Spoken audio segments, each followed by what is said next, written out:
Okay, so the participant, again, thank you very much for waiting. And gradually, I'm starting the substantive part of this workshop. The screen that I'm sharing both at the venue as well as on Zoom is a brief introduction of myself and ice-breaking part, so-called, for the participants to make yourself a little bit familiar with what they call a feasibility study. My name is Mr. Jun Nishida. I was awarded UNIDO trainer on Project Appraisal back in 2015. Many of you should know the name of UNIDO, that is United Nations Industrial Development Organization, who is one of the most tangible contributor with regard to the industrial development of Tanzania. And I'm pleased to share the knowledge which I acquired from this UNIDO program with you people by spending next 2.5 hours approximately. All right, to begin with, I just wanted to share very documentary reference. At the venue, I ask you to circulate online. You are seeing photos of several reports which are called feasibility study reports. I've been involved in this feasibility study for years, and have noticed that many of those who wants to learn about the feasibility study has never seen what the feasibility studies are. And for your convenience, and then still inconvenience for the online participants because it's just a photograph, just wanted to share with you, okay, this is it. This is the physical reference by which you can see, you can understand how the feasibility study looks like. And the reports are unfortunately mostly in Japanese language. Therefore, at the venue, you may still have some difficulty to understand exactly what the outcome of feasibility study is supposed to be.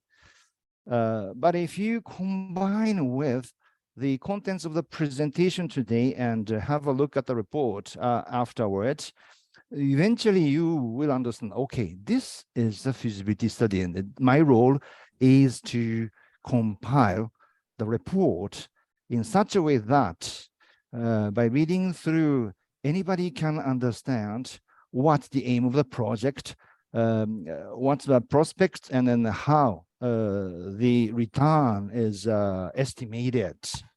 These are the information compiled in this report. And then once you go through it, you can immediately understand, okay, this is a planned project outlook and financial appraisal.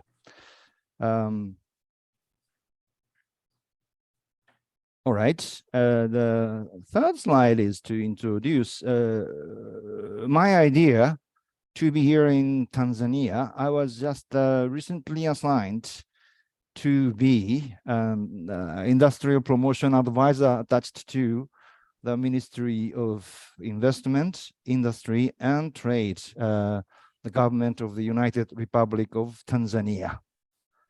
And priority of my service falls on capacity building of the ministry staff members as well as the affiliated agencies in the country. And what's been initially agreed is to prioritize the topic of feasibility study to begin with. And this is why I'm here today, and that is the position of today's workshop, which appears on the screen as a basic theory, November 2022. Okay, let me have, yes. On the screen at the venue, it also appears that we are at the very first step to study feasibility study. Just wanted to share with you this concept, okay? So after today's session, you are supposed to be familiar with A, B, and C of feasibility study. Based on that knowledge, what I would like to encourage you is to commit yourself to conduct feasibility study, preferably by yourself or by your, I don't know, colleagues or by your contactees in your business. And for the purpose, I come back here and conduct the second workshop, which should be customized for the convenience of each recipient. Roughly in, I should say, two groups I would like to separate. One is for small and micro enterprises whose immediate task is survival. Okay, new investment, new project. Hey, can they survive? This is the point, yes? And then it's pretty much different from medium and upper size of the project, where you have external investor who wants to have the maximum return on the investment. Therefore, the medium-sized project and upper, you need to have slightly different types of financial appraisal. On my second visit, which is scheduled mid-next year, I would like to conduct two different workshops. One is for micro and small and micro enterprises for survival. And another one is for medium and upper size of the companies for their prosperity. How you expect the return on investment. And then having said that, I should say, if you go through today's workshop and the workshop number 2 mid-next year, I think you should be ready to undertake the feasibility study to compile the report which was just circulated. You should be engaged with investment project. You help the business owner to compile the feasibility study report by which the company owner can negotiate with accepting financial institute, say banks, yeah, banks for the money. And this process would like to dedicate myself to conduct actual feasibility studies for the year after 2024. I come repeatedly to Tanzania, and for each time, I help you to conduct the feasibility study and to complete the study report towards the end of the year. And then based on this progress, the final stage is to conduct a renegotiation with the financial institute. Let's say toward the end of the year 2024, assume that you have your own project, and then you have the project profile, feasibility study report completed by the time, and then nominate accepting financial institute, and let's have a negotiation. And let them see the contents of the feasibility study report, whether it's attractive or still not sufficient. Let them judge. And then if everything goes well, the project that you deployed can be financed by that institute. I don't know if we can reach that stage, but through this very practical experiences, only through this process you can claim that you are familiar with the feasibility study. Yes? I know that ministry's ultimate want is to equip the capacity to monitor and evaluate the feasibility study report. With the basic knowledge and probably a little bit of advanced knowledge, maybe you can technically monitor and evaluate the project. But your monitoring, your evaluation, would it be a reliable one? Would it be trustable? Unless otherwise you have the real experience to conduct a feasibility study. If you want to learn how to swim, I think you should count on somebody who can really swim. If you claim that, oh, I have seen swimming tournament 100 times on TV, it doesn't help you. Nobody would trust you. Unless you have the real experience to conduct and compile the feasibility study report, people don't trust you. Okay, let me talk about the other way around.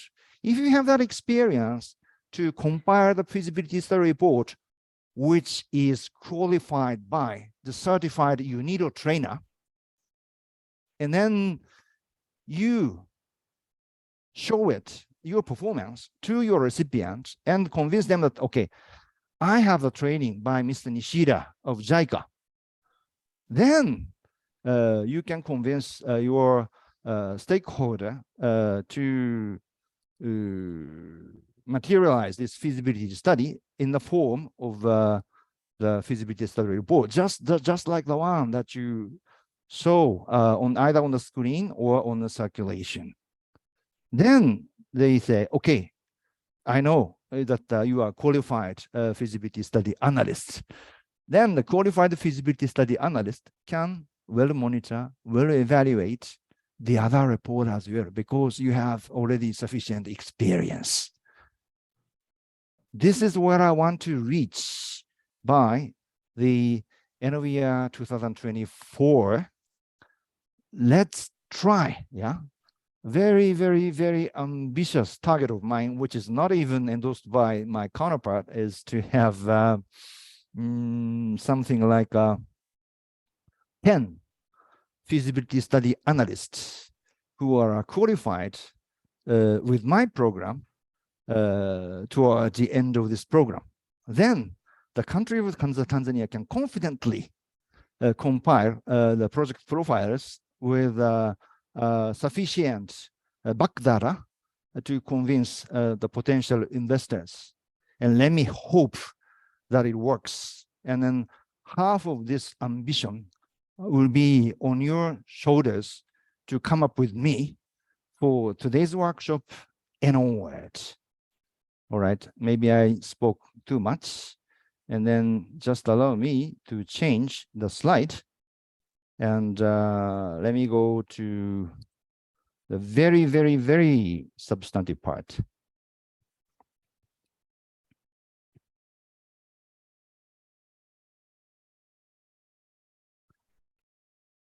Okay, so can you go to material? Yes, okay, very good. Industrial feasibility study 101. 101 is to begin something new. And I used to study marketing in the United States. And my teacher was a student of famous Philip Kotler. And his textbook had the very same title of Marketing 101. And then I just snatched his idea to claim my presentation as the Industrial Feasibility Study 101, which means that this is very, very beginning A, B, and C of the topic. Okay, number one, basic knowledge of industrial feasibility study. So let's share it with me today. I have 3 topics. One is about this basic knowledge, and second is about financial appraisal, and third is about monitoring and evaluation. In other words, next 2.5 hours, we cover everything all at once, but very, very shallowly. Shallow knowledge, but to cover everything is today's aim. Firstly, the definition of feasibility study, I just deployed a text from Wikipedia. Yeah. It says a feasibility study is an assessment of the practicality of a project or system. A feasibility study aims to objectively and rationally uncover the strength and weakness of an existing business or proposed venture, opportunities and threat present in the natural environment, the resources required to carry through and ultimately the prospects for success. This is important. In its simplest terms, the two criteria to judge feasibility are cost required and value to be attained. Very important, very important. I'll come back to this point later. Okay, so if you are in a position to conduct a feasibility study as an analyst, all that you have to do, there are three. There are three, yes? As it appears on the screen, sorry, again, I have to change the pointer again to the laser point. Yes, when I say you huddle, you travel, and you draft. You huddle means you meet and discuss with your stakeholder. Okay, you are under the umbrella of ministry. Yes, you are a government official, either engineer or economist or financial, whatever. You are from the public sector, right? And then you must have the project owner or entrepreneur who can host the project. And then this entrepreneur may need to have a technician or engineer or scientist, whoever, who can back up the project from a technical perspective. And those stakeholders, you collect them and you discuss with them about the project. This is what I call huddle. And then travel means you have to visit the site, the project. If you are based in Dodoma and supposed to have sunflower oil production project in Bear, you cannot complete the project analysis or appraisal or the feasibility study report without visiting this project site. So it is a must for you to travel. And then draft is to draft a report. The report, just like the example which I show on the screen before, this is something that you are engaged with drafting. All right. And then it means that there should be a team of experts, including entrepreneur, yourself, and a technician. At least those should be engaged with the process of feasibility study throughout. And the complete report will be the outcome. Yeah, this is what I repeatedly remarked. Yes. What do you do for this feasibility study? I should say you compile the report. Yes, this is the outcome, the outcome. Yeah, more than that, you will have a good teamwork afterward. More than that, you have a better knowledge on the project site, but these are all byproducts. Okay. And then what I wanted to share with you as a first topic today is point number 4. Use of the standardized format. This is a key. This is to make your report very easy to understand. It has to be very, very, very easy to understand. Why? Because the subscriber, the banks, they are not familiar with the business. They are not familiar with the technology. They only can see the financial appraisal, but it doesn't sufficient for them to correctly make up their mind. For the fair and reasonable decision, it is necessary for them to understand, why do we have to invest? What's the beauty of this project? What's the strength of this project? This is a part where the narrative part of the feasibility study report should be counted on. And then in another word, drafter, which is, in my view, the feasibility study analyst, has to clearly indicate that, okay, this is a project to invest. This is a project to invest, with a very concise manner of expression. The other day, a colleague of mine who's also taking part in today's session, Madam Yuko Tanaka, met with a very high-level official of our counterpart, and then I think she just shared one piece of a paper which describes everything about the project. And then this high-class official was very much impressed, saying that, oh, everything on one page. There's nobody who can do it in my ministry. How can it be done? Okay, I give a part of the answer. Please be my student and then try experiencing this feasibility study, through which you shall learn how to make the statement easy to understand. This is very important, very, very, very important, yes. And also, the point number 5, the cost information should be classified into fixed costs and variable costs. Why? I'll tell you later. Okay, so the slide number 5. If you have the soft copy of my presentation in your hand, have a look at the page number 5. The standardized format of the report. This is what's been proposed by UNIDO, and this is what's been stipulated by myself as well. This is the bread and butter. Okay, the feasibility study itself can be stated in whatever form you like, but if you change the contents from one study to the other, the subscribers will be confused. In other words, if you deal with Bank A, you better standardize the format of presentation in one single pattern. It's like a de facto standard for you to keep your report well digested from a viewpoint of the financial institutes. Chapter 1, executive summary, which has to be drafted at the very end of the drafting work. Chapter 2, background and objective. Chapter 3, marketing. Chapter 4, procurement of commodities and materials. Chapter 5, location and environment. Chapter 6, facility, technology, and services. Chapter 7, organization. Chapter 8, human resources.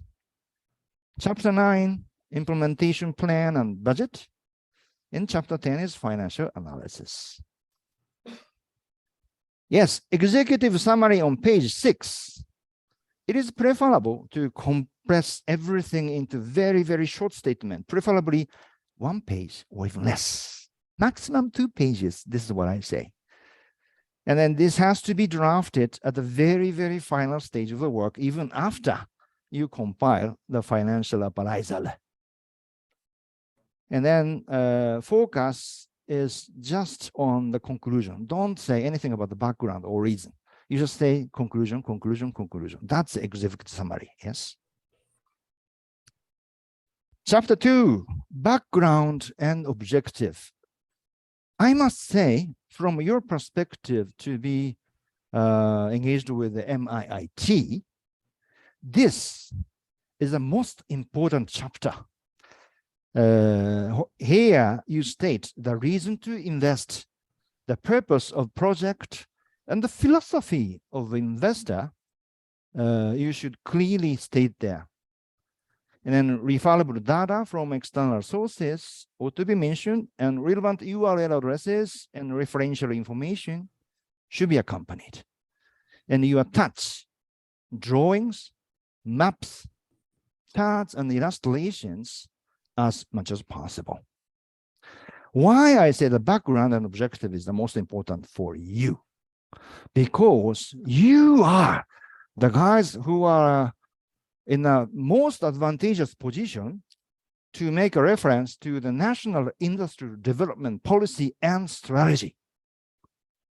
This here, I'm sorry, just at the venue, but I'm just showing a very, very thick document titled Integrated Industrial Development Strategy 2025. I went through there. Lovely, magnificent. What's a priority? Why it's a priority? How we process this industrial development, it's all there.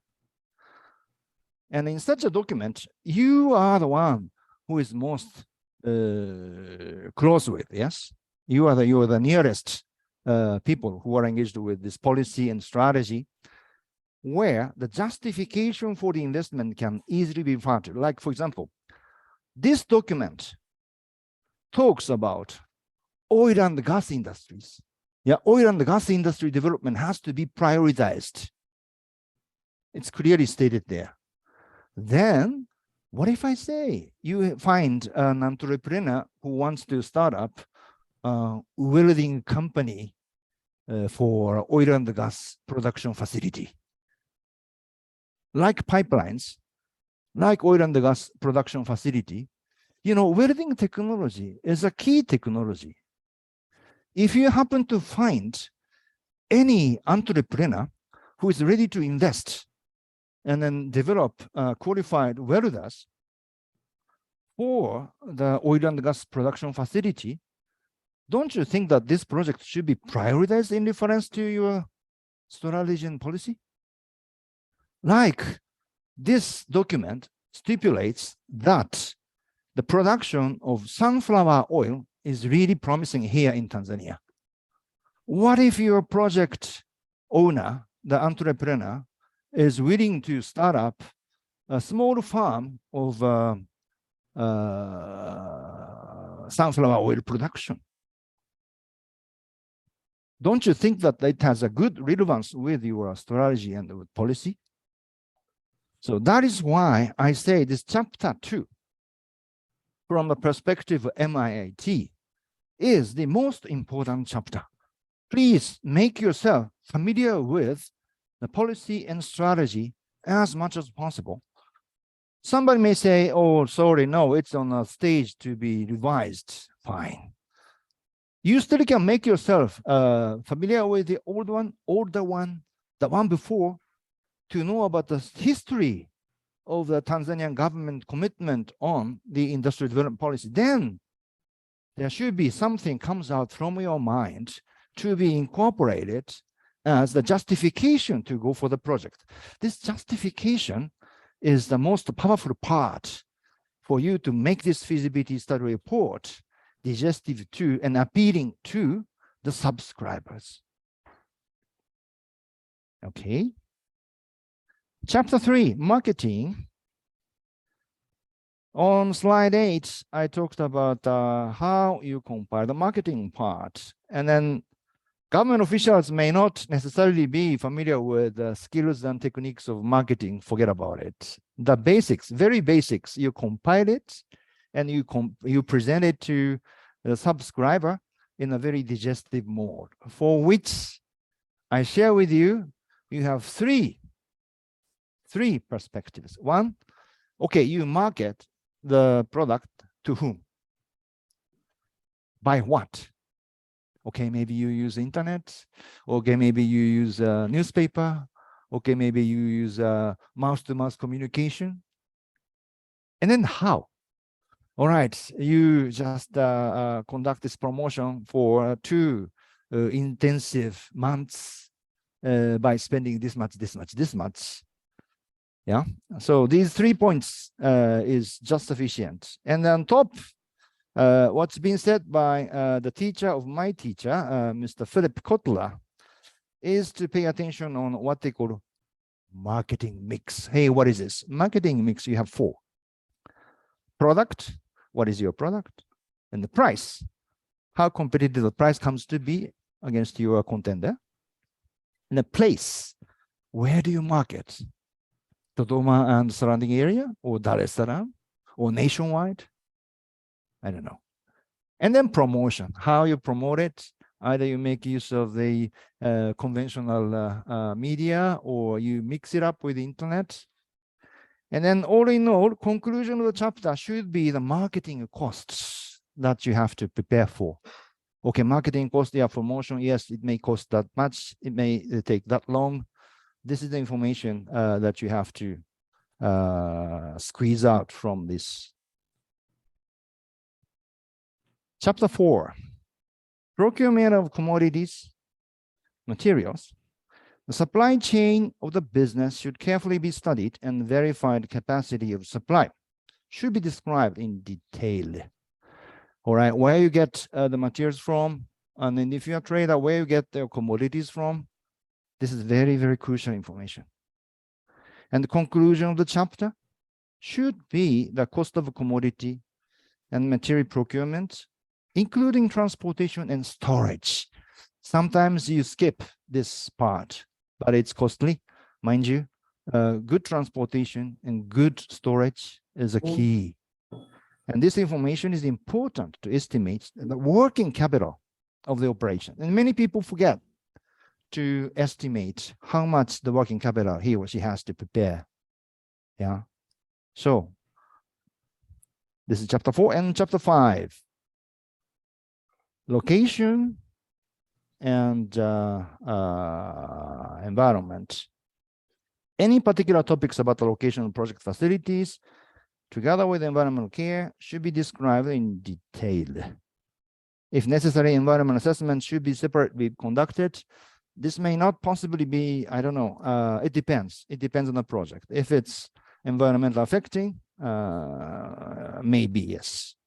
And the chapter should disclose the validated land preparation cost and the verified environmental measures cost.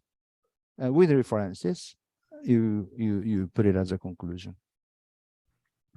Chapter 6, facility, technology, and services. The chapter should describe the detail of production technologies and facilities, together with relevant information of external services to be mobilized.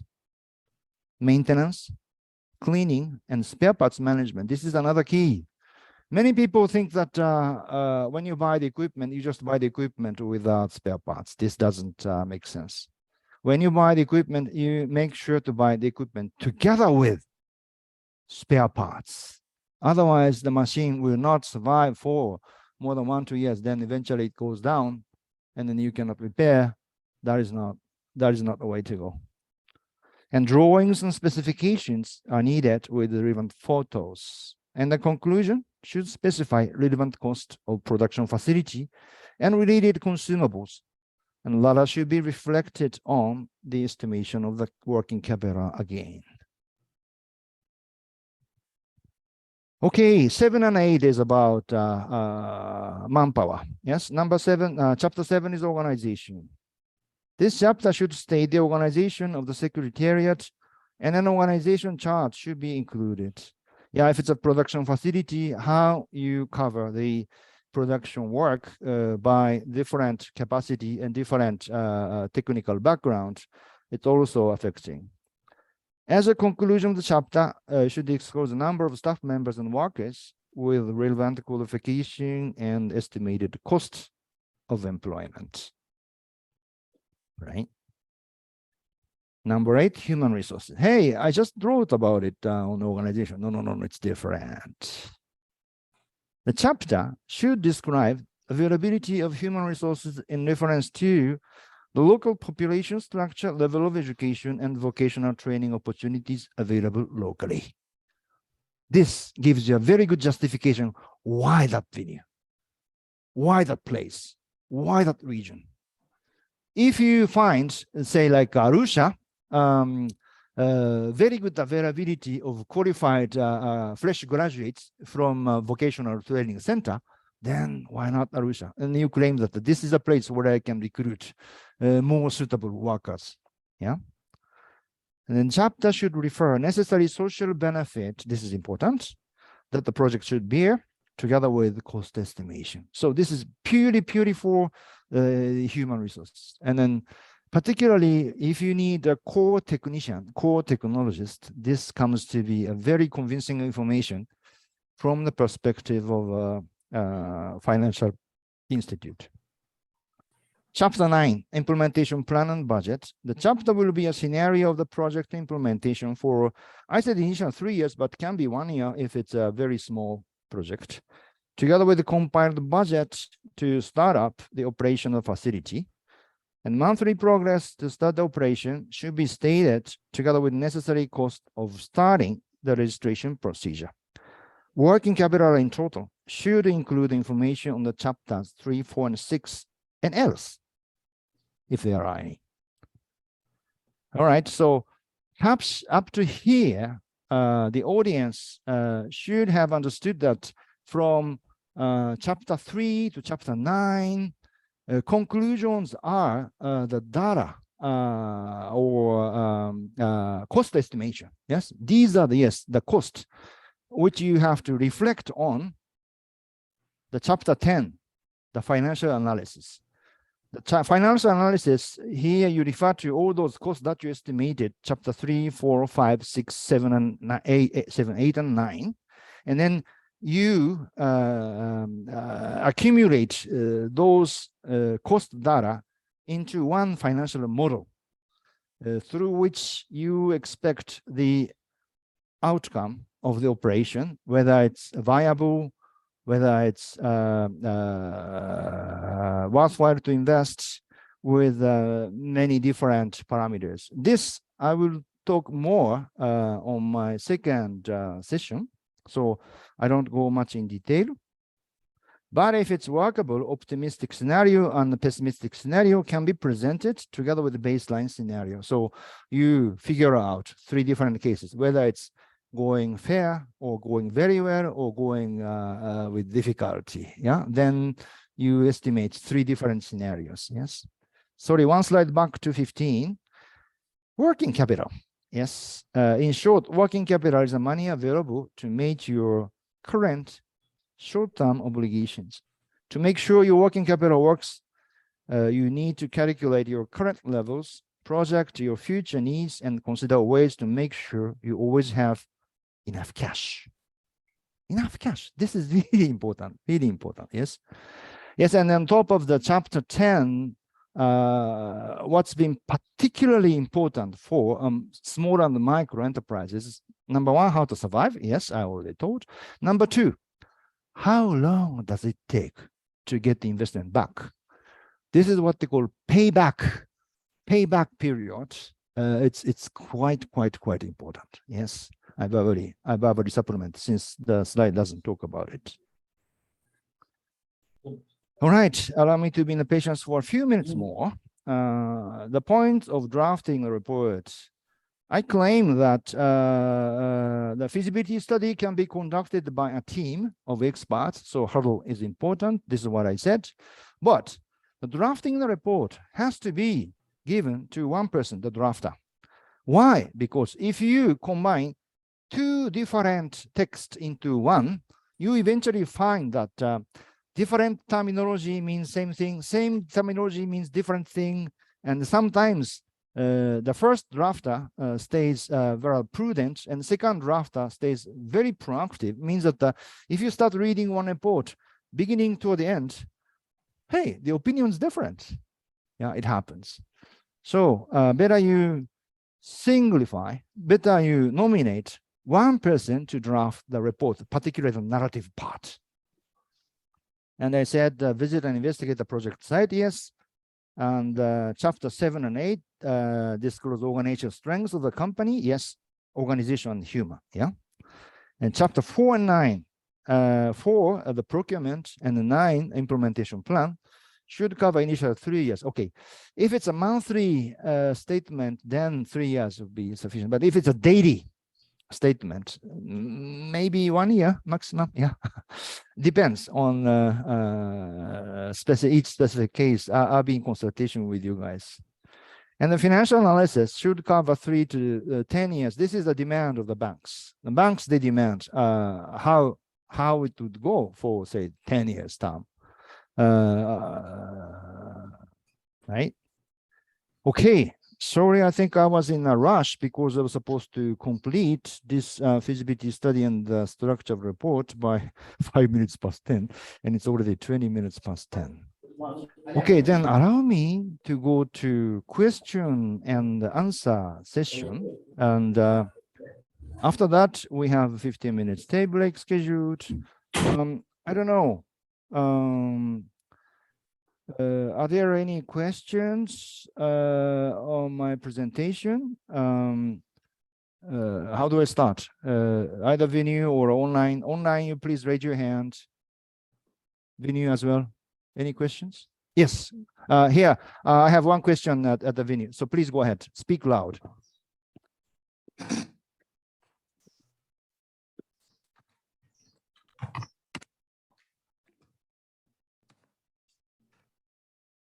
Okay. Thanks for the presentation. My name is Albert. I would like to understand in relation to the presentation. Are we going to discuss about the about the scope of the maybe projects we're going to discuss for the sake of applying, or just going to go today through the theory, because knowing the scope, it really impacts you to understand on the expectation of what you're going to cover. Yes, thank you very much for this question. And the scope of the project is quite important. I agree. And this should be a matter after we digest the theoretical part, which is the purpose of today's session. In other words, before lunchtime today, we don't have a chance to go into the scope matter, but it has to be touched upon sooner or later. And in my idea, this scope of project comes up together with the real proposal of the project. I will go into that part toward the end of my presentation today. And then, so please have a look at another material which I provided. And then based on that, it's called the project profile. We can discuss about this scope matter. So it's coming toward the end of my presentation today. Any other question online, please? Okay, since there is no hands raised, do we go for a 15 minutes break? Okay, yes, and then now it's 10:20. Allow me to resume everything 10:35. 10:35, make sure to return. And online, thank you very much for your participation. 10:35, I resume, and then the next part is a financial appraisal, the most critical part of feasibility study. Okay, please go for the tea break. Thank you very much.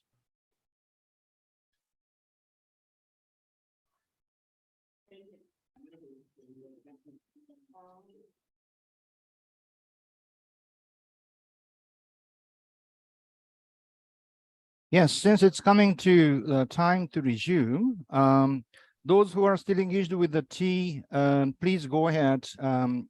You can just keep your ears open. Otherwise, please enjoy the tea served. And I will talk about next topic, which doesn't, unfortunately, much with the refreshment of yourself with this tea. And the venue screen has to be changed, and my partner, Godlisten, is now just returning. So please, slide 18, page 18 slide.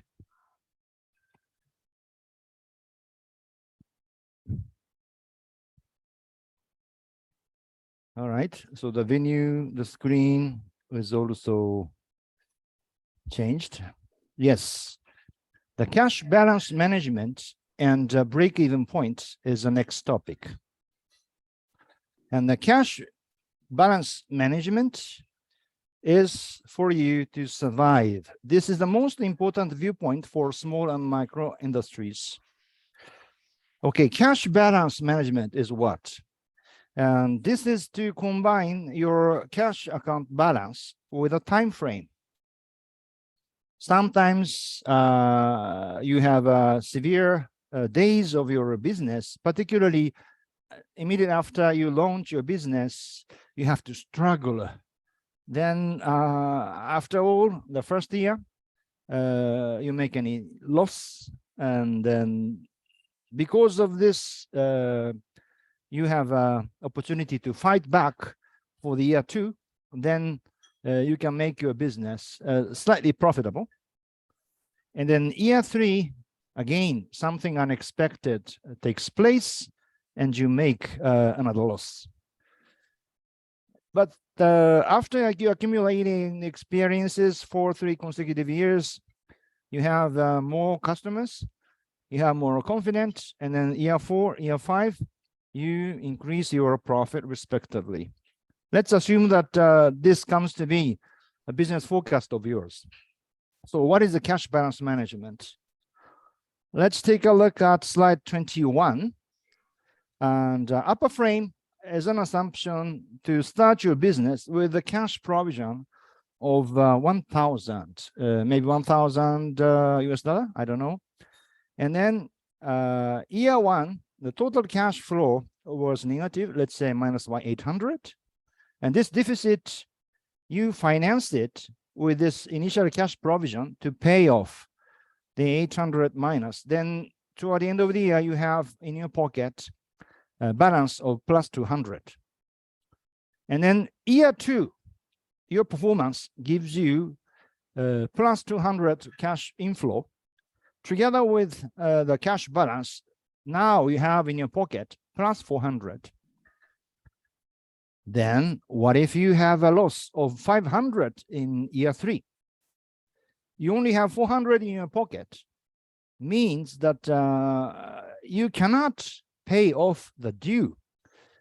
It means that unless otherwise somebody comes and then lend the money to you, you have to get bankrupted. Despite the fact that the year 4, year 5, you have a pretty good prospect. And then if you survive, your return will be the difference between the accumulated cash balance and the initial cash provision. You were expecting to have a return of 300, but because of this, you will get bankrupted here. This is the worst scenario that you have to avoid. All right. Let's assume that you got all the data from somewhere here, there, everywhere. And then once you compile it, you eventually find that there is a risk of bankruptcy. Hey, what do you do?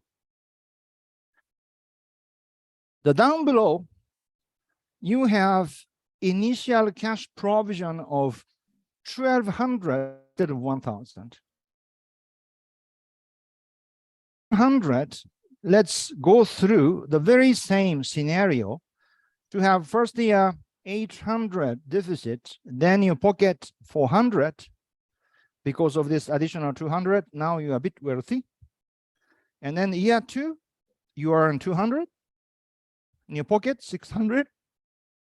And year three, here, big loss, 500, but you still can survive. Yeah, 100. Then the days will come to you to enjoy big profit for year 4 and year 5 respectively.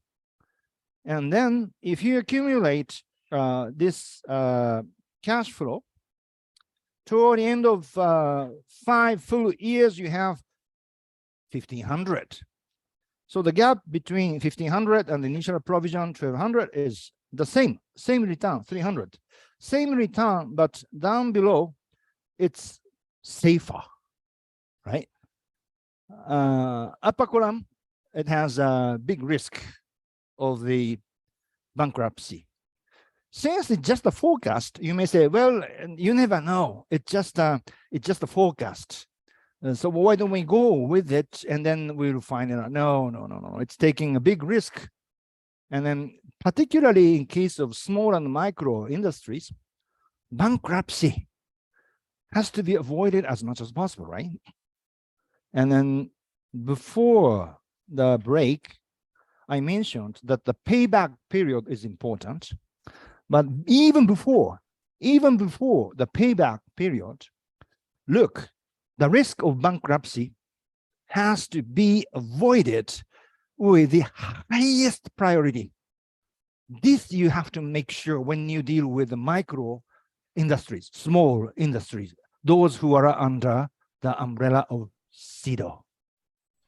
Does it make sense? Very good, very good. This is what I want to stress from the beginning to the end of my program. This is the most important thing for the feasibility study analyst. Yeah. Okay, so I said the cash inflow. What is this? Cash inflow, or sometimes you may say cash flow. You approximate it as the profit plus depreciation. The story comes to be a bit complicated part. The profit, yes, the profit represents cash income, yeah? Cash income, profit, more or less the same, yes? Well, you may have to deduct the cost from cash income, but you can easily correspond the cash income minus cost comes to be profit. So the discrepancy is marginal, but once you talk about the depreciation, it comes to be very complicated. Why? Because the depreciation is a cost without cash outflow. Depreciation is a cost, but you don't pay. Why? Because you pay out when you buy this equipment, and then you make it just on your book as the installments, and you charge your account little by little, year by year. This is depreciation. If you buy a big machine, you have to pay $10,000, but you don't charge $10,000 to your account. You just keep it in your book, and if it works for 7 years, you split the cost into 7 and charge it to every consecutive years. This is how it works, the depreciation. Therefore, if you focus on 1 to 3rd year, you charge 1/7 to your account, but you don't pay out because initial year you've already paid. Does it make sense? It's a bit difficult, a bit difficult, sorry. And therefore, you have to add the depreciation to the profit in order to figure out the approximated amount of cash inflow. Why? Because even though you charge, the cash doesn't go out. So you take it into account, a part of cash inflow. This is the difference between profit and cash flow or cash inflow. Yeah. The next page, 23, is a breakdown of what I just whispered. And in comparison to the cash balance, you can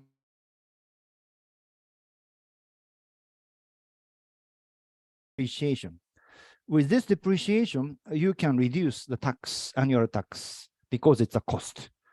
Your profit comes to be less, and then means that your tax will be less. This effect is a bit complicated, but you have to understand toward the end of the day to figure out financial statement appraisal for a forthcoming period of 3 to 10 years. This is a very crucial knowledge. And then what I would promise you is that on step 2, next year I will definitely focus on this part, the financial management. It's very, very crucial. But here, this year, as I told you, it's a shallow knowledge to cover everything in 2.5 hours. So I just show it to you. I don't explain it. The next time I come back, all those who are motivated, come. I will let you know. I will let you understand what the whole thing is. All right. So the corporate accounting and the cash flow management do not match in figures. What does it mean? Left-hand side, a bigger chart. This is the only slide, by the way, for this time for me to show you the balance sheet and the income statement. Otherwise, I don't touch these topics.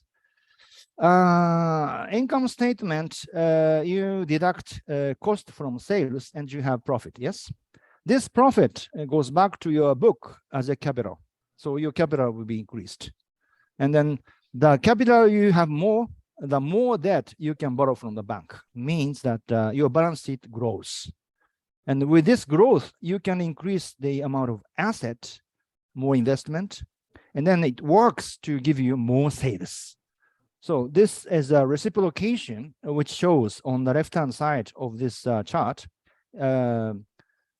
your profit reciprocates. Yes, profit becomes capital, and then capital invites more debt, and then the capital and debt allows you to buy more asset, and then it works to earn more the sales.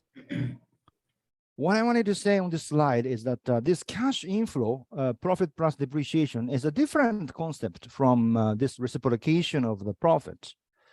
So this corporate accounting as I told you on the advanced course, next time I come, I will concentrate in it. And this cash inflow, profit and depreciation is the source of the fund for your project to survive and generate the return to the investors. Just as a concept, please understand this part. So all that you need to know. Cash inflow is approximated as profit and depreciation. For survivor, the total balance of cash flow should always be positive. Yeah, this is the point. Point number 2 is a crucial thing. Otherwise, the company will bankrupt. And this is the most critical viewpoint to conduct a feasibility study. By the feasibility study, small and micro enterprise ought to complete a monthly or sometimes daily cash inflow outflow management table for at least, I should say 3 years in case of monthly statement, depending on the disbursement cycle of the operation. Okay, break-even point for safety.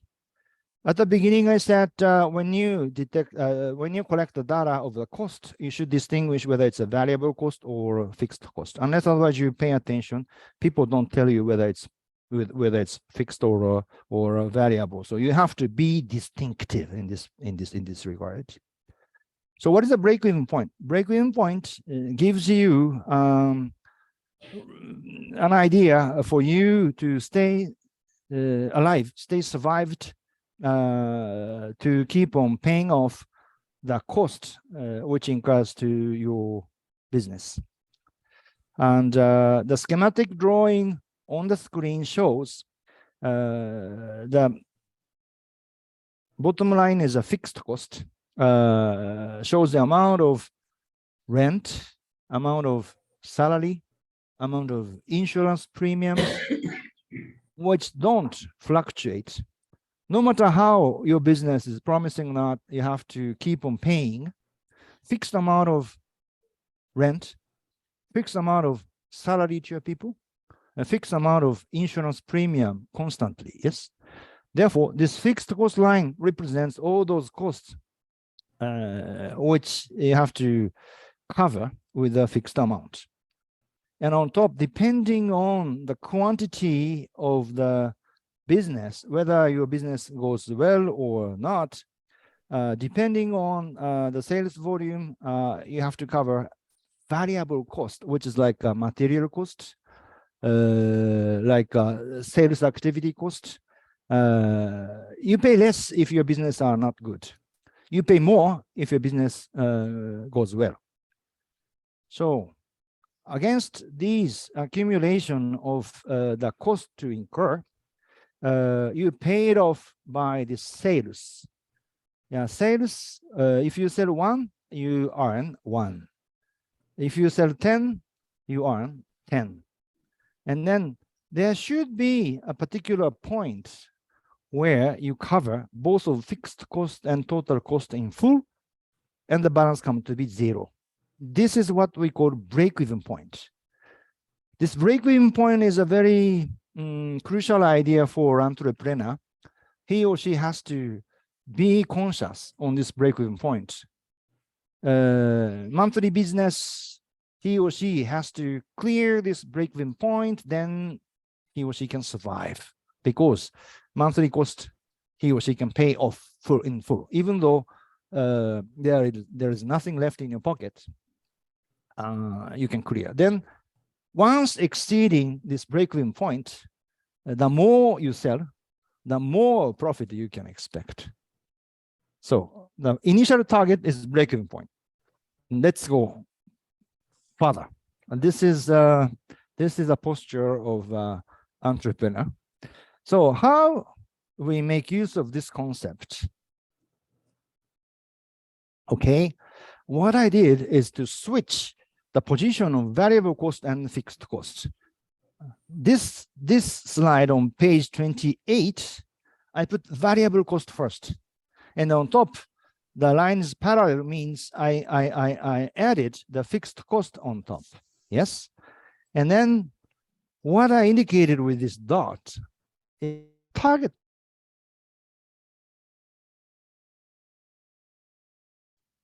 profit per month. Then you add with this dot $1,000 more on your variable cost plus fixed cost line. And then you draw the sales line. And then here is your break-even point. And then here is your target sales point. This is how you visualize the business structure of yours. Okay, so prevention of bankruptcy by cash flow management is like a defense. It's like defense. You are not dying, yes. But this target profit is like your offense. You put the level of profit that you want to reach, and you make it as a plan for you to reach that target profit. Okay, so offense and defense, good balance makes your team strong, right? Just the same as an entrepreneurship. A small and micro enterprise, mind you, if they are equipped with such an idea that, okay, the cash flow management can guarantee to survive, this is a defense, yes? And the break-even point and target profit can give you a target of your business to be prosperous. It's an offense, isn't it?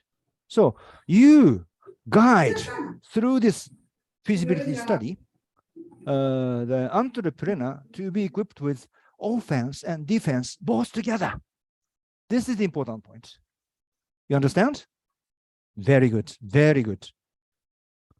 And then, okay, this formula to calculate, please note that there is a formula existing. I don't go any further for this opportunity because time is limited. What I would promise you, it's just like a movie coming soon message. Next time I come back, I step into this formula, and then I share with you how to figure out. Okay, sorry this time. All that it says that the target sales amount to achieve target profit is to divide fixed cost plus target profit by 1 minus variable cost divided by the sales. I'm sorry. Okay, so particularly online audience, this is sort of pre-notice, and then next time I come back, I will elaborate this part so that you can actually figure out the parameters. Okay, all that you need to know.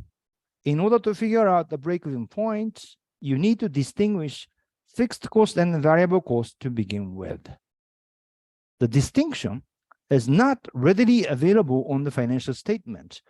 And neither the hearing to the vendors, they never tell you whether it's a fixed cost or variable cost because it's up to you.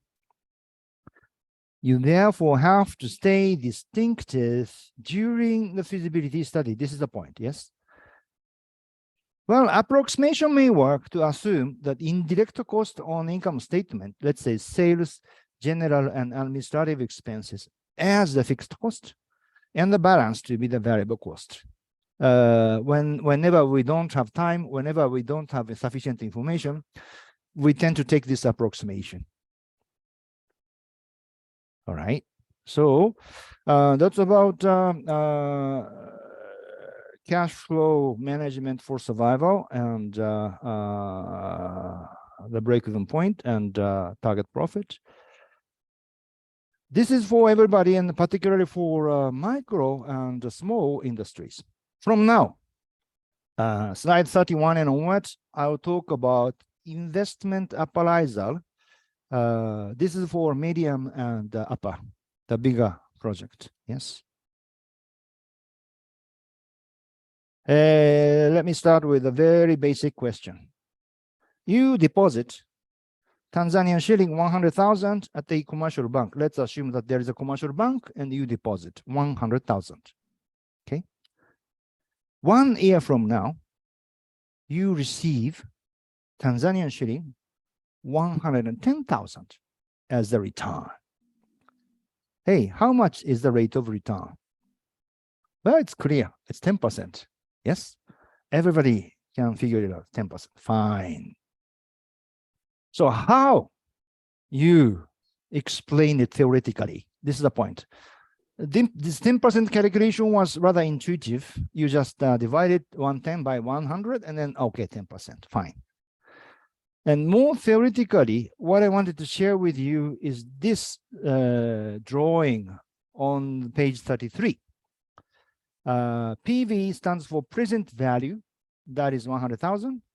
FV stands for future value, that is 110,000.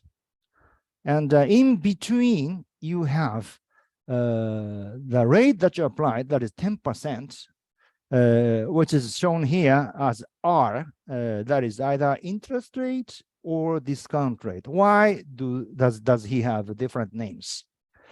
Because if you figure out the future value from present value, what you do is you multiply your present value with this 1 plus R. This process, we call it compounding. Yeah. For the compounding, you call this R as interest rates. And if you have the future value of 110 first, and then if you want to figure out how much is the present value, you just divide this future value by the same 1 plus 10%. This process, we call it discounting.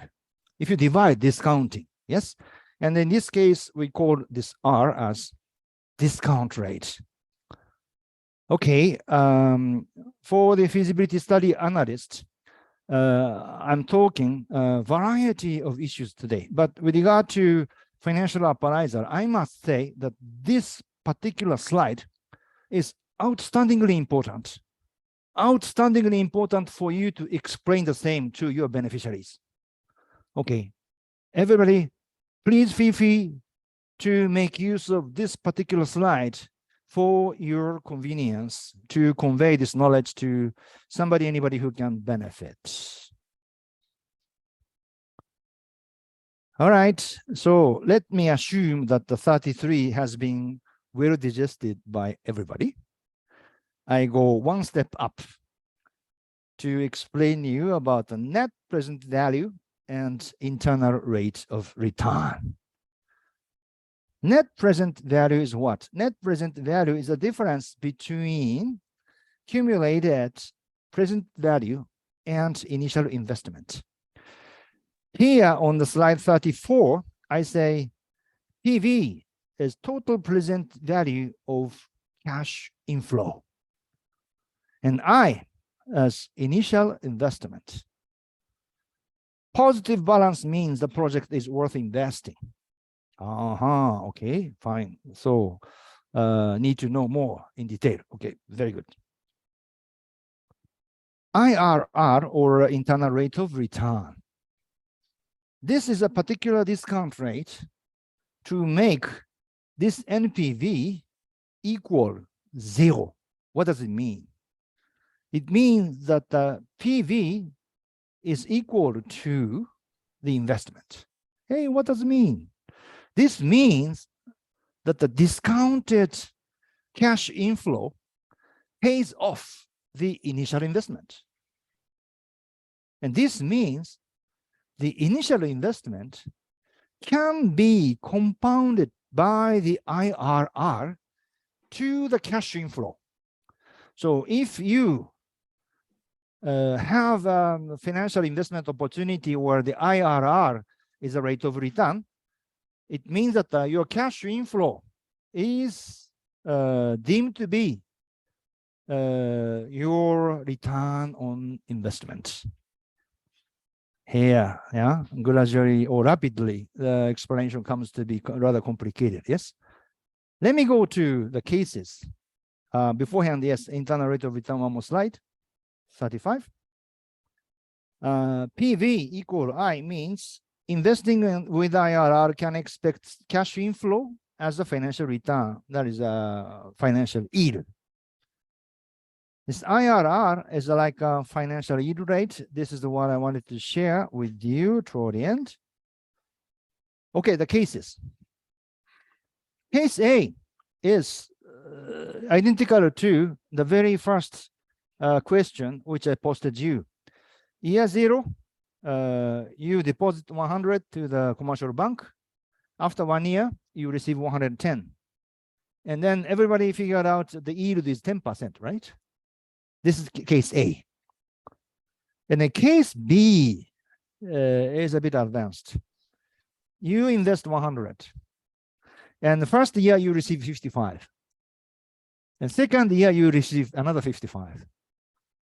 How much is the return rate?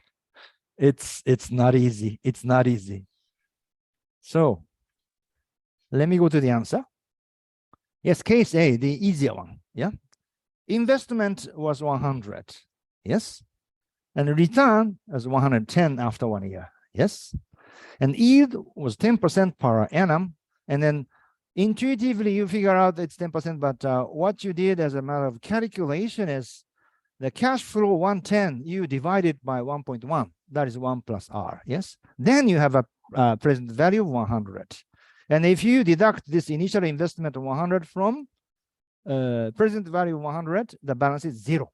Means theoretically, this R 10% is the IRR for case A. I know that logically you should understand, but intuitively you feel you are puzzled. I pretty much I know because I used to be like that. It takes time, but eventually you have a day to realize that, oh, now I understand. The days will come. Yes. And the case B, investment 100, return 55 after 1 year, and another 55 after 2 years. Present value of first 55 is available by discounting with 1 plus R. Okay, this R, I don't know much, but if it's 10%, if you have a calculator, you can divide 55 by 1.1, then it comes to be 50. And then second year, 55, you divide again with this 1 plus R, then you have 45, 45, 45, whatever. Doesn't make really good sense, but if PV minus I equals 0, the R is the IRR. And for the calculation, you cannot manage it by the calculator. You need Excel. Excel, there is an IRR function.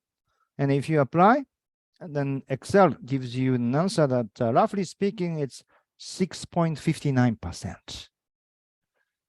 Means, okay, there are two different profiles. Case A, yield is 10%. Case B, 6.59%. This is Excel's. Means that case A is more advantageous. Why? Because you can recover 110 only within 1 year time frame.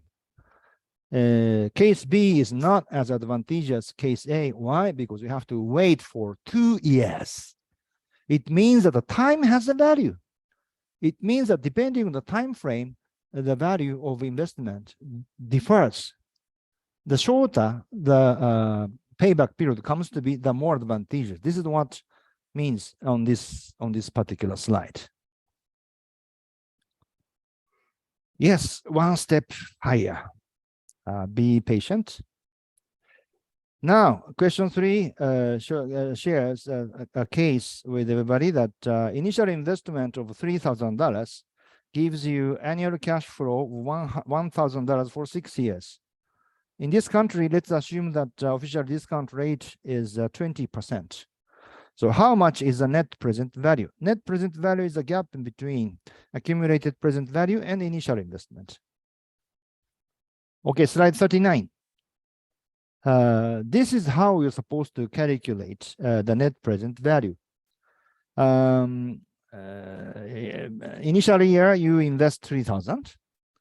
And the next year and onward, you expect cash flow 1,000 for 6 consecutive years. And then since the country's discount rate is 20%, in order to figure out the accumulated present value, you divide the first year's cash inflow by 1.2. It means that the cash flow that you expect 1 year from now you schedule that it will be 1,000. But if you convert this foreseeable 1,000 into present value, it's only 833.33. Okay, then second year's 1,000. How do you calculate? Since it's 2 years from now, you divide it twice. 2 years from now, you expect 1,000, but the present value is only 694.44. Likewise, the third year's 1,000, present value is 578.7. Fourth year's 1,000, 482.25. Fifth year, 401.88. Sixth year, 334.90. And if you accumulate everything together, the total present value is 3,325.51. Mind you, you have already initial investment of 3,000, so you deduct it. That is the difference between this dot and initial investment. We call it net present value, and the figure is 325.51. Was it understandable? Did you understand it, Richard? Did you understand? Okay. Yeah, all right, yes. Sorry, case number 2.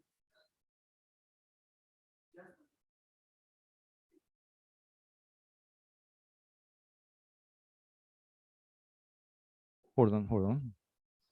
Yeah, case B. Yes. Yeah.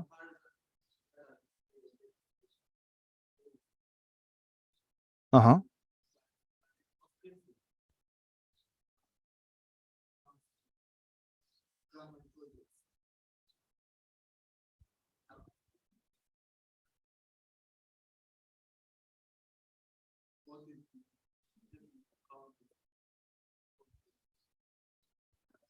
Uh-huh.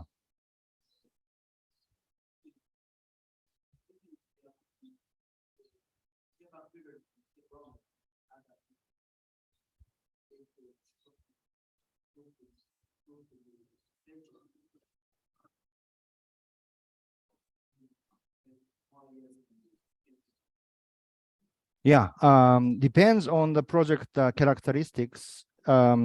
Yeah, the question from the venue is that when you incorporate social cost benefit factor, the conclusion of appraisal may differ. That I support. What I want to share with you is a very basic, very fundamental. In another word, it's just like an experimental labo. Yeah, we forget about tax, we forget about the social cost benefit, we forget about everything, and then just technical logic is something that I'm sharing with you. Yeah, okay. So yes, for the convenience of the online audience, there was a question posted by the venue audience at the venue, and asking the difference between practical cases of their services and my explanation on the previous cases, and then just clarify that this is a very technical or theoretical part I'm touching upon in order to share the very basic theory with everybody. This was my explanation. Okay, so the question number 3, if you understand it, good, but I've noticed from the faces of the audience at the venue, yeah, it may have been understood rather faintly. So let me assume that this can be repetitively studied. Then this explanation, slide 39, tells you everything about the calculation, the formula. And then once you take a look at this scenario by yourself after this course, eventually you can, I think, understand it. because there is nothing difficult on this particular slide. So let me then go one more step in advance. Question number 4. The very, very same profile, but now let's talk about the internal rate of return. Initial investment 3,000, annual cash flow 1,000 for 6 years. In this profile, how much is the internal rate of return or foreseeable financial yield with this profile? I just can perform an approximate estimation. Firstly, I use my intuition to have a guess that this is most probably around 24 to 25%. Why? Because we've already discounted with 20%, and the net present value was comparatively high, 325.51. Means that you have to discount the very same profile with a higher discount rate because you have to lower the NPV to reach 0. Okay, yeah, this slide, because of the space limitation, slide 41 shows very compressed mode of calculation. I use sigma. Sigma is sum up everything in one. And upper column, I discounted with the discount rate of 25%, and then NPV became negative. And lower column, I used the discount rate of 24%, and then NPV became positive. Hey, what does it mean? I show it on schematic drawing. The illustration on page 42 shows you that if I discount with 24, the result, NPV, was positive. And if I discount with 25, the result was negative. It can be shown like this. The curve is IRR. Then the crossing point here, it's represent the point where NPV is equal to I, which means NPV minus I equals 0. Yes. And then for the approximation, what I apply is a similarity of two triangles. Here, facing against each other, these two angles are identical to each other, yes? And here, 90 degrees means these two triangles are similar to each other, means the proportion of corresponding edges should be the same, which means this edge against this edge, the proportion is the same as this edge and this edge. Okay, here the value you already know. Here the value you already know.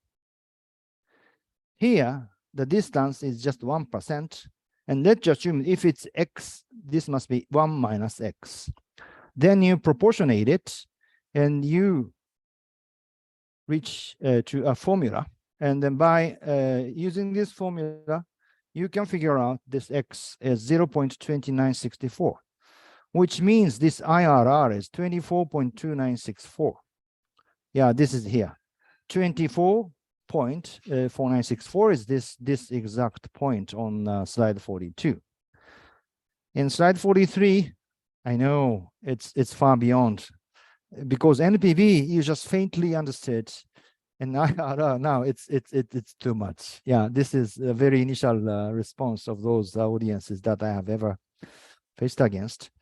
So let's forget about it. Let's forget, and then all that you need to know. This is very important. What is IRR? IRR is the only an estimated yield rate. This is what you need to know. Yield is what? Yield is here. Yeah, this is the investment. This is the return. The gap, you call it yield. And you estimate it. You just estimate. Yeah, there's no guarantee. You discuss with entrepreneur, and entrepreneur gives you his mind, and then you forecast what's going on for next 2-3 years. And then you calculate this estimation in figures, and then you sum it up, and you have this yield rate, but it's only estimation. That is why they use different terminology than the financial yield. They call it IRR. IRR is something you just dream of. Financial yield is something banks and security companies promise. There's obviously a big gap in between. Yeah, if you deploy very competitive figure of sales, you may eventually have better IRR for your profile. But in comparison to commercially granted investment opportunity, you know, this is just a calculation, isn't it? How do you guarantee that this IRR comes to be real? This is always a challenge for the feasibility study. Feasibility study, many cases you find a piece of dream incorporated. Entrepreneurs, they have many wish in their mind. Oh, I wish you could make this. I wish you make this. And then even though you do your best to screen off those tips of the dreams, still there are some remaining. Means that no matter how promising your feasibility study report comes to be, there's always a risk that you have some, I shouldn't say failure, but changes to get incorporated. So the internal rate of return is only an estimated yield rate. Okay, so this I wanted to share with you. All right, have I caught up? Yes, according to the timetable, I'm supposed to complete by this part as of 10 minutes past 11. Now it's 20 minutes past 11. Now I'm catching up, Mr. Richard. So up to here, I know you have many questions, but I don't know if there is any simple or easy questions. I'm ready to answer. Okay, once allow me to go back to the session, online session. Yes, online session. You are also invited to post me any questions. I hope my presentation was digestive or at the venue. Well, this is just a coming soon message. Yes, that's why it's not easy for you to post any questions. But if you study very seriously, I sense that you think you should be able to understand them. Yes. Yeah. Okay. The terminologies and role of those parameters are the things that I wanted to share with you today as a basic theory. Okay, so let me come back to my presentation. I said small and micro enterprises, cash balance management, payback period, break-even point. Yeah, these are the factors that you have to prioritize. Yes, and then medium and upper. On top of this, I say net present value, internal rate of return, by which you measure the volume of return, yield, yes, but just theoretically. So these are the parameters that I wanted to share with you. So small and micro and medium and upper, obviously it's different, yes. So next time when I come back mid next year, accordingly, I will host 2 different workshops. One is to focus on the survival. Yes, the survival. And then for the survival, you really need to collect the data for chapter 2 up to chapter 9 for survival. Yeah, so the modality of study is different. And then another workshop for medium and upper to focus on NPV, IRR, means that this is more for investors who seek for the financial return. And again, the data to provide will be slightly different. So I will design these 2 different workshops for next time, but today this is for everybody. Okay. So if you don't have questions, then allow me to go back to my presentation to go to point number 3. That is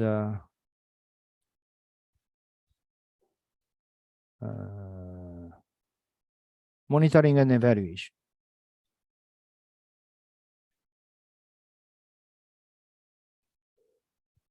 Monitoring and evaluation. Okay, so the industrial feasibility study, evaluation, and monitoring. Last topic of mine.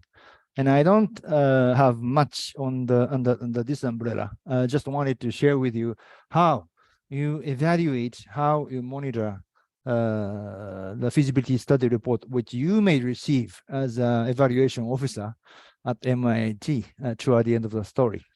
And this capacity was the demand of MIT to begin with, if my understanding is very correct.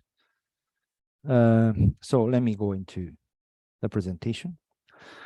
Slide 46 shows how you proceed with this monitoring and evaluation. Depending on the development stages of your feasibility study, you adjust yourself to the role of monitoring and evaluation. And let me start with the drafting the report, this final stage of feasibility study work. But here, the feasibility study team is 100% engaged with. You draft the report, you complete it, and then you submit it to the financial institute. And then if they clear, they give you money, and then project will be implemented. And depending on the stage, the stakeholders are different. Feasibility study team will gradually diminish from the picture, and you give it to project implementation team. Yeah, if it's a factory, to the factory manager, so that they can start production.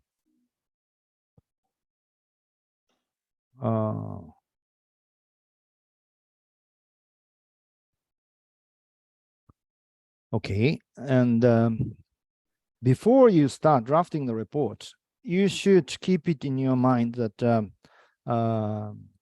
the report will substantively be evaluated with these different parameters. I posted 5. Initially, I had 6, but I reduced 1. Why? I tell you later. You need to agree with the drafter to respect the following points of evaluation on substance. Number 1, customer's interest. Will customer be interested in? Number 2, market appeal. Is this project appealing to the market? Looks similar too, but these are different. These are really different. Number 3, technical adequacy. Is this profile technically adequate? Number 4, resilience.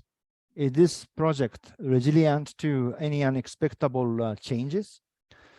Number 5, competitiveness. Is this project enough competitive against the contenders?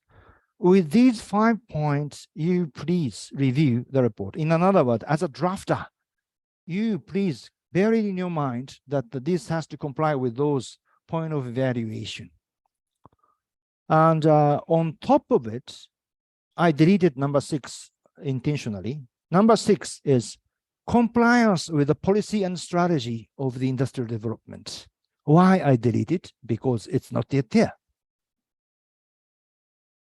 It's on revisional work, or I don't know. If I'm fully convinced with present status, I was adding number 6 as a compliance to the strategy and the policy.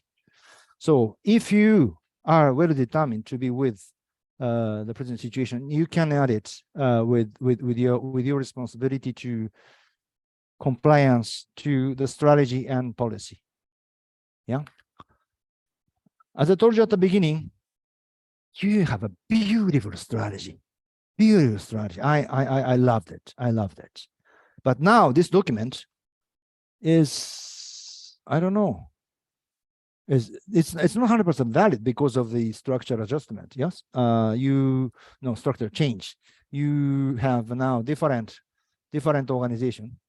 This was done by the previous, I don't know, setup. It doesn't have investment. It doesn't have whatever. So now the new one is coming up. If my interpretation is very correct, then after that, I think you can revive it to have policy compliance sort of thing. Otherwise, from substantive perspective, these 5 points are, I should say, universally crucial. So how do you evaluate? This is just Nishida's suggestion. You can create your own. The evaluation officers can consist a team to review the project profile, and then you can score with 0.5 maximum per criteria. Then you can even intuitively score. You just review the study report, yes? And then suppose that you are officer A. If you think that the customer interest is very good, then you score 5. If you think that the market appearance is very good, okay, score 5. But if you find the technical difficulty, you may score technical adequacy with score 3, and resilience again score 3, and competitiveness score 4. And then the same report, you ask your colleague officer B to examine, and then you go through it, he goes through it, and then he scores, and then you can figure out the average of the team score, yes? And then if you accumulate these score sheets to examine, I don't know, 5 different feasibility study reports, then you have visualized result of your evaluation. Yeah, this is my suggestion. I don't know if it comes to be valid by the MIT, but I'm more than happy to be in discussion with you how you institutionalize the evaluation process. Did you get my message? Let me assume so. Okay. All right, and then these are substantive viewpoints to evaluate and evaluation for the evaluation. And then now more for monitoring and also for the drafter, how to make the feasibility study report digestive and easy to understand. I give you 5 criteria, 5 different criteria, SMART, or it's been called SMART principle. S stands for specific, M stands for measurable, A stands for achievable, R stands for reasonable, and T stands for time bound. And then also for monitoring and evaluation, but probably more for the drafter to make this report to be easy to digest. The drafting stage, if the draft contents fall short of the SMART principles, the monitoring officials can advise the author to revise the contents. While the feasibility study talks about the future, which is not 100% foreseeable, the report still has to make it clear what the scenario comes to be. Yeah, this is Nishida's suggestion. Okay, chapter 2 to chapter 9, because chapter 1 is the executive summary, and chapter 10 is the financial analysis. You don't have to. So chapter 2 to chapter 9, maybe as a drafter, you use this tool to check whether it's specific, it's measurable, it's achievable, reasonable, time bound, and then you check, and then you find the quality of your drafting or somebody else's drafting by this tool objectively. Yes. So this is a tool of monitoring chapter by chapter. Again, this is Nishida's suggestion, so I'm more than happy to be in further discussion with you people. to further brush it up, this tool, for practical use. Okay, so now let's assume that you compiled the financial analysis and you brushed up your draft report, which came to be very digestive and substantially convincing. Now, let's bring it to the financial institute. But beforehand, before submission, you make sure to check the following points. First, date, place, and author of the study report has to be clear. Why? Because the report is preferred to be fresh as possible. What do I mean? I mean that the economy of Tanzania is rapidly growing. Annual growth rate is something like 7% per annum, yes? The 7% per annum is really something. Do you have a calculator? You can calculate 1 multiplied by 1.07. You do it 10 times, and then you have 200%.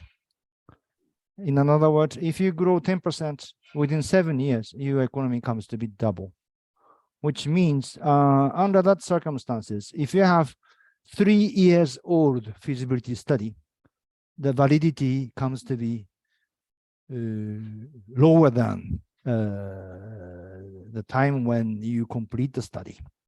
So the freshness of the report is quite important. 1 year difference dilute the value of the study in parallel to the economic growth of the country.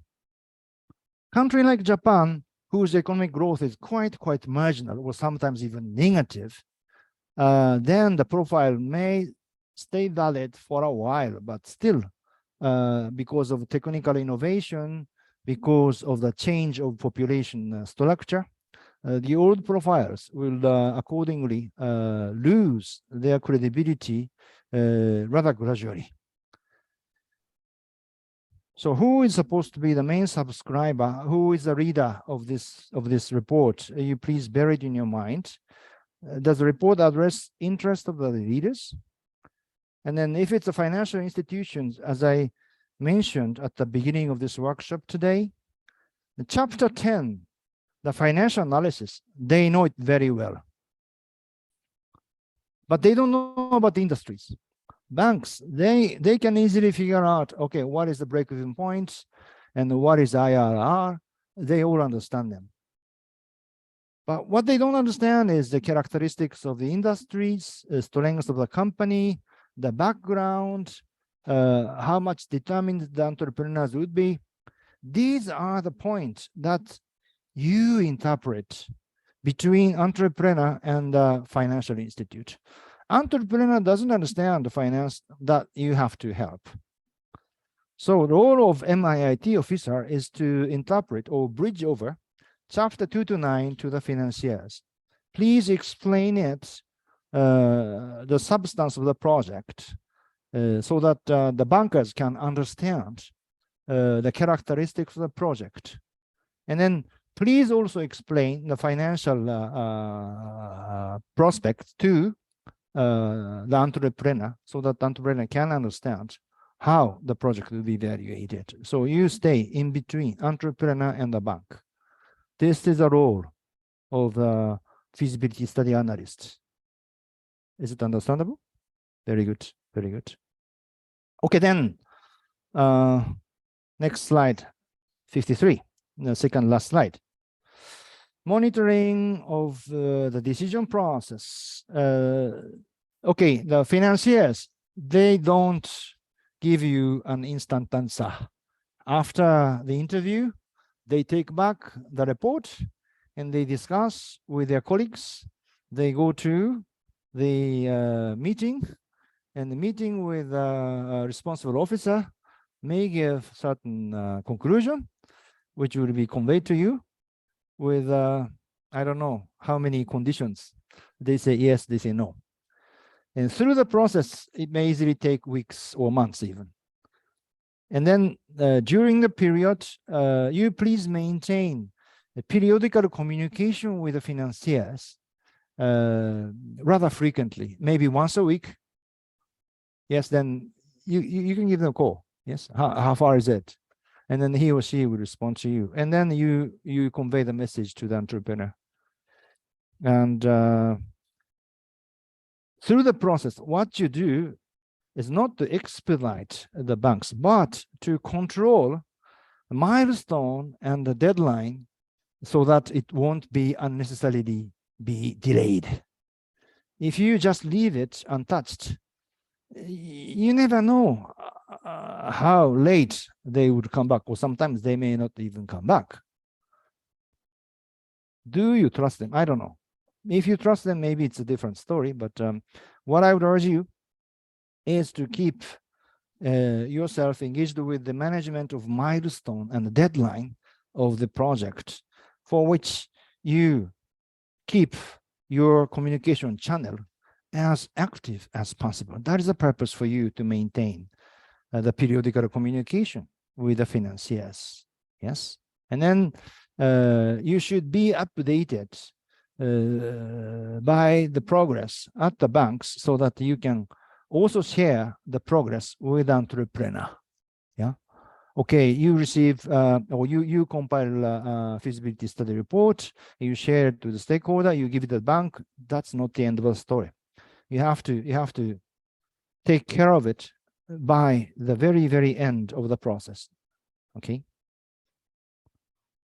So now let's assume that the feasibility study report is endorsed by the bank, and then it goes to the implementation stage. They start the construction of the factory. Okay, I'm talking about slide 54. Periodical monitoring of financial appraisal. Yes, the data feedback. You verify the estimation was good or bad. On the feasibility study stage, you just estimate, okay, if it's Arusha skilled worker, monthly salary should be this much. Yeah, that was estimation. Yeah. On the implementation stage, after maybe 2 years, situation can easily be changed eventually. And then you check the reality, and then, the salary went up more than I expected. Yeah, this data, the change you collect. This is to update, this is to revise your own data for next feasibility study as well. So the data feedback on unit cost, productivity factor, relevant coefficients is an important practice for you. And then you also monitor unexpected incidents and how you adjust project implementation modality. This is also an important point. And then you share the progress information with those who are concerned, with your boss, fine, and then with investors, if there are any. Yeah, by the way, before closing, I should also remark that what is the difference between small and micro enterprise and the medium and upper? I frequently ask that question by the audience, but just in advance. Basically, there's no clear boundary in between the small and the medium and upper. If I'm allowed to refer to the report which I circulated, the blue report, total amount of investment was about $1 million. And the pink report is a half of them, $500,000. And then pink report is for survival. And then blue report is for IRR and NPV, full-fledged analysis. This is just my intuitive understanding, but if you can just easily share an idea with me, I should say $1 million. If it exceeds $1 million, or if it has an external investor, then you have to go for full-fledged analysis. If it's less, and if it doesn't have external investor, then you go for micro and small and micro. I don't know if it's convincing, or if it's applicable here in Tanzania, but through my experiences in many other countries, I can say yes, $1 million above and below. You can roughly categorize the size of the project into two. Yeah. So this is a small tip. All right. So allow me to go for the next. Okay, up to now, the basic theory on feasibility study was quickly shared, and then you may have understood certain parts. You may have, I don't know, felt that it's understandable on some other part. You may have had certain difficulty to understand. It depends, but it's, I think, a mixed up situation now. So since this presentation will be fully recorded and accessible, kept accessible on the internet, you please try watching the part of them where you didn't have sufficient understanding, and then you can post me any questions. And then what's coming up next, I will share it with you now. Yes, hold on.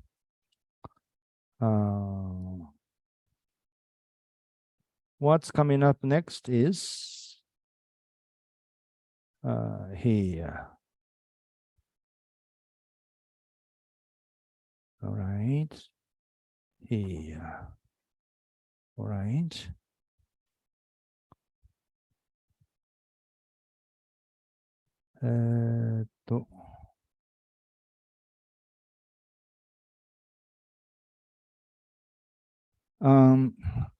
I firstly share an Excel template. You don't have it, do you? Or you don't? Okay. I have an Excel template to share information about a particular project. And this project profile is a template by which you can register whatever possible project for a feasibility study. And then this project profile will be shared with everybody after this workshop. And then my intention is that you come up with this project profile by mid next year. Okay, try finding any possible entrepreneur around you, and then his or her investment project. You state what's the title, what's the location, who is the owner, and what is the business outline. Doesn't have to be 100% in full, but you please try doing your best to fulfill this template, and then love to receive it through the focal points, Leo and Evelyn. These are my focal points. And then before I come back here by mid next year, love to receive as many profiles as possible. And okay, and one more. I don't know if GoDoListen has this or not, but there we go. Yes, as I said, please try completing the project profile for possible feasibility study projects. What I would assume is that those who come up with promising projects will be my direct recipient. I will help you. And then I come with you to the project site to conduct a feasibility study together, or you draft and I support. With my guidance, you will be the feasibility study analysts toward the end of the day. And then for the purpose, the quality of project profile is very, very important. Very important, yes? So I indicatively expect a submission to Nishida by the end of May next year. By the end of May, you have a half a year to go. And then you also sound your colleagues, your, I don't know, counterparts, banks around anywhere. Are there any good projects? And if you can come up with a good profile, I will take it up for the workshop number 2. and then examine the validity of the profile, and if it's durable, if it's viable, okay, we go for it, and then we conduct a feasibility study. How many, I cannot guarantee, but the more I receive, the more I'll find the opportunity to contribute, which I love. And the promising profiles will further be selected for the workshop, and onward means even after the workshop, I help you to complete the feasibility study. I help you to be on the negotiation with the banks. Yes, we go to the bank together and we negotiate with them, and then you help the entrepreneur to get the money for his or her project. And then I have a time frame of 2.5 years to go. Through this period, I will definitely transfer my know-how, yeah, working for this particular field during last 1.5 decades, certified by UNIDO, and I think it's worthwhile for you to count on. Okay. All right, through the process, unfortunately, there are some unqualified participants whose profiles are rather poor in quality, or not much information, too early to be subject of a feasibility study, whatever the reason. Then I'm sorry to say, okay, this profile, I don't think I can conduct a feasibility study, but still, you can join the workshops. Yeah, workshop 2, 3, 4, 5. And then you learn how to conduct a feasibility study by seeing these example projects. Example projects, I give the priority. And then let's assume that the example project we take to the financial negotiation. Even though you are not qualified, don't worry. Toward the end of the day, you will learn how to. This I cross my fingers to do my best. Yes. Okay, so now it's, wow. I think I pretty much catched up, and then yeah, then I could have said that well, I may have used more time for this internal rate of return, which I kind of half skipped today, but well, I don't know. Maybe I spoke a bit rapidly toward the second half, but yeah, substantially speaking, this is the end of my presentation. I don't know how they liked it, or yeah, final question and answer session, maybe. Yes. Any questions, either from floor or from Zoom audience? Feel free to post me the question. This is a very limited opportunity for everybody.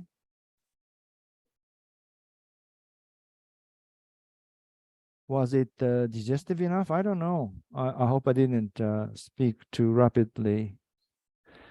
And very sorry about this poor connection of the internet, even though only once I had a problem, but problem was problem. I'm so sorry.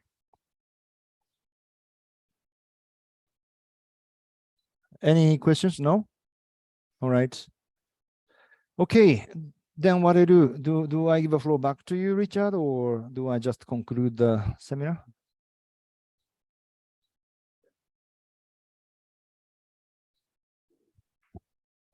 Okay, let me. Yeah, okay. All right. Since there is no VIPs taking part in any further, I must thank all the participants, the colleagues at the venue, as well as the audience on the online. And allow me to promise you that the video is coming up on the internet with foreseeable time frame, since I'm returning to Japan next week, and afterward I work on it. Let's say within 2 weeks' time. Within 2 weeks' time, yes, you will hear about this workshop to be posted on the internet. All right, folks, thank you very much for the participation. Allow me to close the workshop, and see you again mid next year in Tanzania.